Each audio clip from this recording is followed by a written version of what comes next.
আসসালামু আলাইকুম রহমতুল্লাহ। প্রাথমিক বিদ্যালয়ের শিক্ষকদের দীর্ঘদিনের প্রতীক্ষার একটা সুখবর। তাদের প্রতীক্ষার ফসল অতি শীঘ্রই বদলি কার্যক্রম চালু হতে যাচ্ছে। তো সেই সংক্রান্ত একটি নীতিমালা ইতিমধ্যে প্রাথমিক ও গণশিক্ষা মন্ত্রণালয় থেকে জারি করা হয়েছে। এখানে দেখা যাচ্ছে যে 21শে জুন এই যে নীতিমালাটি প্রকাশ করা হয়েছে এবং দেখা যাচ্ছে যে সর্বশেষ এই যে এখানে রাষ্ট্রপতির আদেশ ক্রমে উপসচিব রাজীব কুমার স্যার এই যে এটা স্বাক্ষর করেছেন 16/7/2026। তো এই নীতিমালাটি আমি আপনাদের কাছে এখন শেয়ার করব। তো এখানে দেখা যাচ্ছে যে সরকারি সারা দেশে সরকারি প্রাথমিক বিদ্যালয়সমূহের নবনিয়োগপ্রাপ্ত সহকারী শিক্ষকদের পদায়ন, কর্মরত সকল শিক্ষকের বদলি সংক্রান্ত কার্যক্রম। তাহলে যেহেতু এখানে সকল শিক্ষক বলা হয়েছে অর্থাৎ এখানে প্রধান শিক্ষকও ইনক্লুড হবে। দীর্ঘদিন পর্যন্ত প্রধান শিক্ষকের বদলিও বন্ধ ছিল।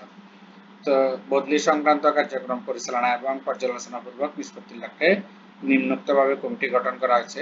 তো আমরা জানি চার স্তরে মূলত কমিটিগুলা গঠন করা হয়েছে। সেই কমিটিগুলা কেমন আমরা সেটা দেখব।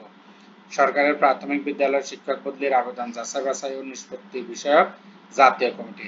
তো জাতীয় কমিটির সভাপতি হচ্ছে মহাপরিচালক মহোদয়, প্রাথমিক শিক্ষা অধিদপ্তর, এবং সদস্য হচ্ছে যুগ্ম সচিব বিদ্যালয়, প্রাথমিক ও গণশিক্ষা মন্ত্রণালয়, এবং সদস্য সচিব হচ্ছেন পরিচালক পলিসি ও অপারেশন, প্রাথমিক শিক্ষা অধিদপ্তর।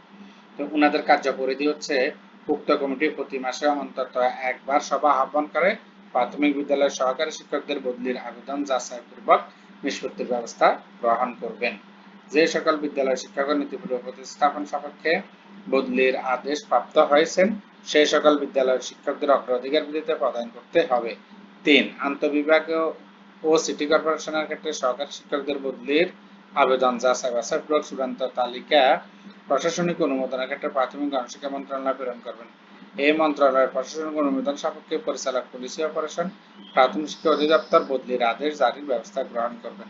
এটা হচ্ছে জাতীয় পর্যায়ের যে কমিটি। এবার অন্তঃবিভাগ সিটি কর্পোরেশন ব্যতীত প্রাথমিক শিক্ষা বদলির আবেদন যাচাই বাছাই নিষ্পত্তির বিষয়ক কমিটি, অর্থাৎ অন্তঃবিভাগ একই বিভাগের মধ্যে বিভাগীয় কমিশনার সভাপতি, বিভাগীয় পরিচালক মাধ্যমিক উচ্চশিক্ষা সদস্য, 2 জন বিদ্যুৎ বা শিক্ষা অনুরাগী ব্যক্তিত্ব যিনি বিভাগীয় কমিশনার কর্তৃক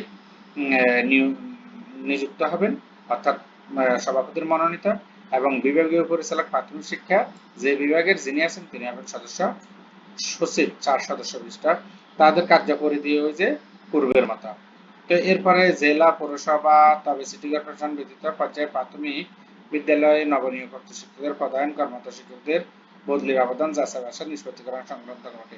এটা জেলা পর্যায়ে। জেলা পর্যায়ের সভাপতি হচ্ছেন জেলা প্রশাসক মহোদয়, তিনি হচ্ছেন বদলি কমিটির সভাপতি, এবং জেলা প্রাথমিক শিক্ষা অফিসার মহোদয় হচ্ছেন সদস্য সচিব। এছাড়া জেলা শিক্ষা অফিসার অর্থাৎ যিনি মাধ্যমিক অফিসার তিনি হবেন সদস্য, 2 জন বিদ্যুৎ এবং শিক্ষা অনুরাগী ব্যক্তি থাকবেন, উনারা সভাপতি কর্তৃক মনোনীত হবেন, অর্থাৎ জেলা প্রশাসক কর্তৃক মনোনীত হবেন। তাদের কার্যপরিধি হচ্ছে উক্ত কমিটি প্রতি মাসে অন্তত একবার সভা আহ্বান করে প্রাথমিক বিদ্যালয়ের সহকারী শিক্ষকদের বদলির আবেদন যাচাই বাছাই পূর্বক নিষ্পত্তির ব্যবস্থা করবেন এবং এই সংক্রান্ত সবার কার্যবিবরণ সহ বিস্তারিত প্রতিবেদন বিভাগীয় উপপরিচালক প্রাথমিক শিক্ষার কার্যালয় প্রেরণ করবেন।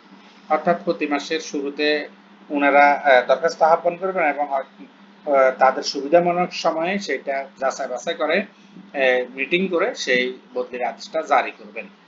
এই কমিটির নবনিয়োগপ্রাপ্ত সহকারী শিক্ষকদের লটারির মাধ্যমে উপজেলা পর্যায়ে বিভিন্ন সরকারি প্রাথমিক বিদ্যালয়ে প্রদান করবেন। অর্থাৎ 14,000 যে শিক্ষক এখনো পদায়নের অপেক্ষা আছে, নিয়োগের অপেক্ষা আছে, তাদেরকে পদায়ন করবেন লটারির মাধ্যমে। সেই কাজটা করবেন জেলা কমিটি। জেলা কমিটির প্রধান জেলা প্রশাসক মহোদয়। তো যে সকল বিদ্যালয় শিক্ষক নীতিপূর্বক প্রতিস্থাপন সাপেক্ষে বদলির আদেশ প্রাপ্ত হয়েছেন সেই সকল বিদ্যালয় শিক্ষকদের অগ্রাধিকার ভিত্তিতে প্রদান করতে হবে। আমরা অনলাইন পদ্ধতিতে দেখলাম অনেকে প্রতিস্থাপন, তো যেহেতু নতুন নিয়োগ হয় না, প্রতিস্থাপনা হয় নাই, তো তাদেরকে সেই সকল শিক্ষকদেরকে অগ্রাধিকার দেওয়ার কথা বলা হয়েছে। একই জেলার মধ্যে সহকারী শিক্ষকদের বদলির আবেদন যাচাই বাছাই পূর্বক জেলা কমিটির অনুমোদন সাপেক্ষে সংশ্লিষ্ট জেলা প্রাথমিক শিক্ষা অফিসার বদলির আদেশ জারি ব্যবস্থা করবেন, অর্থাৎ বদলির আদেশটা করবেন জেলা প্রাথমিক শিক্ষা অফিসার। এবার সবচেয়ে বেশি যেটা বদলি হয়ে থাকে উপজেলা পর্যায়ে।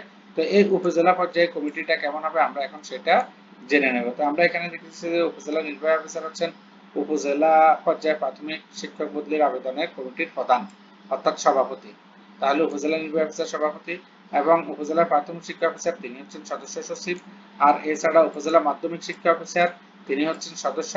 এছাড়া আরো দুজন থাকবেন বিদ্যুৎ অথবা শিক্ষানুরাগী, যারা উপজেলা নির্বাহী অফিসার কর্তৃক মনোনীত হবেন। অর্থাৎ এই 5 জনের সমন্বয়ে গঠিত হবে আপনার উপজেলা কমিটি। তাদের কাজ হচ্ছে উপজেলার মধ্যে তারা দরখাস্ত আহ্বান করবেন। দরখাস্ত আহ্বানের ক্ষেত্রে প্রতি মাসে, অর্থাৎ এতে করে বোঝাচ্ছে সারা বছর বদলি চালু থাকবে। প্রতি মাসে একবার সভা আহ্বান করে প্রাথমিক বিদ্যালয়ের সরকারি শিক্ষকদের বদলির আবেদন যাচাইপূর্বক নিষ্পত্তির ব্যবস্থা করবেন এবং এই সংক্রান্ত সবার ক্ষেত্রে বিবরণ সহ বিস্তারিত প্রতিবেদন জেলা প্রাথমিক শিক্ষা অফিসে প্রেরণ করবেন। অর্থাৎ ওনারা যে সকল বদলির প্রতিবেদন বদলি আবেদন পাবেন সেগুলোর প্রতিবেদন তৈরি করে জেলা প্রাথমিক শিক্ষা অফিসারের নিকট প্রেরণ করবেন। যে সকল বিদ্যালয় ইতিপূর্বে প্রতিস্থাপন, এটা একই উপরেরটার মতো, এবং একই উপজেলা থানার মধ্যে সরকারি শিক্ষকদের বদলির আবেদন যাচাইপূর্বক উপজেলা থানা কমিটির অনুমোদন সাপেক্ষে উপজেলা থানা প্রাথমিক শিক্ষা অফিসার বদলির আদেশ জারি করবেন। তাহলে উপজেলা কমিটিতে বদলির আদেশ জারি করবেন উপজেলা প্রাথমিক শিক্ষা অফিসার। তো এবার আমরা দেখি যে কমিটির বদলি সংযুক্তের ক্ষেত্রে নিম্নলিখিত বিষয়সমূহ অনুসরণ করতে হবে। অর্থাৎ বদলির শর্ত কি, এই যে শর্তগুলো আমরা দেখব, এখানে কতগুলো শর্ত দেওয়া আছে, 7টা শর্ত দেওয়া আছে।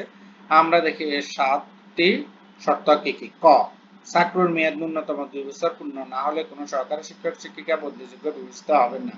যে কোনো বদলির পর 3 বছর অতিক্রান্ত না হলে কোনো শিক্ষক কোনো বদলির জন্য বিবেচিত হবেন না। অর্থাৎ 1 নং শর্ত হচ্ছে নতুন যে সকল শিক্ষক আছে তারা চাকরি যোগদান করলে 2 বছর পূর্ণ হতে হবে। আর পুরাতন যে সকল শিক্ষকরা আছেন তারা কোনো বিদ্যালয়ে বদলি হয়েছে কিন্তু তাদের 3 বছর পূর্ণ হয় নাই, তারা আবেদন করতে পারবেন না। যদি 3 বছর হয়ে যায় তাহলে তারা আবেদন করতে পারবেন। খ, সংশ্লিষ্ট বিদ্যালয়ে শূন্য পদের বিপরীতে বদলি করা যাবে। অর্থাৎ যে বিদ্যালয়ে শূন্য পদ আছে সেই বিদ্যালয়ে বদলি করা যাবে। ঘ, কোন শিক্ষক আবেদন ব্যতীত নিজ বিদ্যালয়তে অন্য বিদ্যালয়ে বদলি করা যাবে না। অর্থাৎ এই কমিটি ইচ্ছা করলে বদলি আবেদন ছাড়া কাউকে বদলি করতে পারবেন না, শিক্ষককে বদলির আবেদন করতে হবে। তবে জনস্বার্থে প্রশাসনিক কারণে জাতীয় কমিটির অনুমোদন সাপেক্ষে বদলি করা যাবে। অর্থাৎ কেউ যদি প্রশাসনিক কারণে বা অন্য কোনো কারণে বদলি করে থাকে তাহলে সেই ক্ষেত্রে জাতীয় কমিটি, যেটা মহাপরিচালক মহোদয়ের নেতৃত্বে যে কমিটি, সেই কমিটিকে অবহিত করতে হবে, অবহিত করে বদলির আদেশ জারি করতে হবে। খ, যে সকল বিদ্যালয়ে 5 জন বা তার কম সংখ্যক কর্মরত আছেন কিংবা শিক্ষক অনুপাত 1:40 এর বেশি রয়েছে সেই সকল বিদ্যালয় থেকে শিক্ষক বদলি করা যাবে না। এই যে সবচেয়ে জটিল আসলে শিক্ষকদের মধ্যে এই জায়গাটা আটকে যাবে।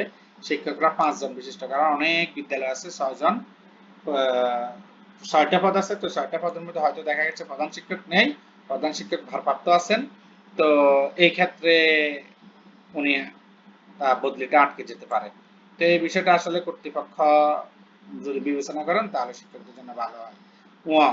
একই বিদ্যালয়ে একাধিক শিক্ষক বদলির আবেদন করলে যথাক্রমে জ্যেষ্ঠ শিক্ষকগণ অগ্রাধিকার পাবেন। অর্থাৎ সিনিয়রিটির ভিত্তিতে তিনি তার বদলির আদেশ পাবেন। এক স্কুল থেকে অর্থাৎ এক বিদ্যালয় থেকে 3 জন আবেদন করতে পারবেন। চ, একটি বিদ্যালয়ে সর্বোচ্চ 3 জন শিক্ষককে সংযুক্তি প্রদান করা যাবে। অর্থাৎ 3 জনকে সংযুক্তি দেওয়া যাবে। চ, বদলির ক্ষেত্রে সকল শর্তাদি পূরণ সাপেক্ষে শিক্ষকের স্থায়ী ঠিকানা স্বামীর স্থায়ী ঠিকানার নিকটতম বিদ্যালয়ে বদলির ক্ষেত্রে অগ্রাধিকার পাবেন। অর্থাৎ যারা বিবাহিত তারা স্বামীর ঠিকানা বদলির ক্ষেত্রে অগ্রাধিকার পাবেন। জনস্বার্থে এই প্রজ্ঞাপন জারি করা হলো এবং যা অবিলম্বে কার্যকর করা হবে। এই যে অবিলম্বে কার্যকর মানে এটা যখন, যেই দিন, এই যে 16/7/2026 ওই দিন থেকেই কার্যকর, অর্থাৎ এখন এটা কার্যকর। আজকে আমি যখন এই ভিডিওতে করতেছি তখন কিন্তু এটা কার্যকর হয়ে গেছে। এটা অর্থাৎ ইচ্ছে করলে, কমিটি ইচ্ছে করলে আজকে থেকেই এটা বা আরো আগ থেকে এটা করতে পারবেন। তো আমরা দেখি এই যে এটা হচ্ছে কি অসাধু অবগতের জন্য যাদেরকে প্রেরণ করেছেন তাদের নামের তালিকা।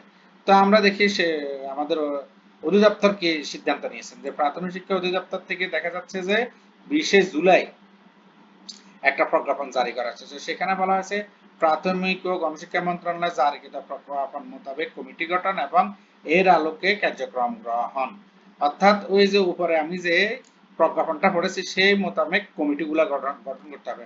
অর্থাৎ এখানে এই যে দেখতেছেন উপজেলা নির্বাহী অফিসার তো নির্দিষ্ট আছেন, উপজেলা শিক্ষা অফিসার, উপজেলা মাধ্যমিক শিক্ষা অফিসার নির্দিষ্ট আছেন, উপজেলা প্রাথমিক শিক্ষা অফিসাররা নির্দিষ্ট আছেন।